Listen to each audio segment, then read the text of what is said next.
Odam o'lgandan keyin payg'ambar aytganlar, hadislari bor.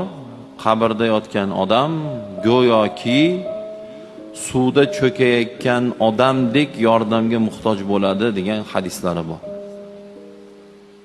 Tasavvur qiling, cho'kayotgan odam, endi ichlarida cho'kib ko'rganlar bo'lsa kerak, o'sha xayoliga keltirib bo'ladi qaysi darajada qiyin ekanligi. O'lgandan keyin qabrda odam shunaqangi yordamga muhtoj yotar ekan. Endi u o'lik yemaydi, ichmaydi, kiymaydi, so'qatmaydi, simaydi. Unga nima yordam? Unga savob kerak.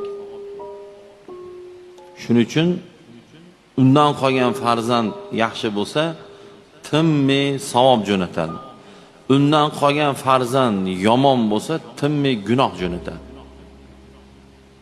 Shuning uchun dadasini, onasini yaxshi ko'rgan farzand yomon ish qilmasin, jinoyat qilmasin, gunoh qilmasin.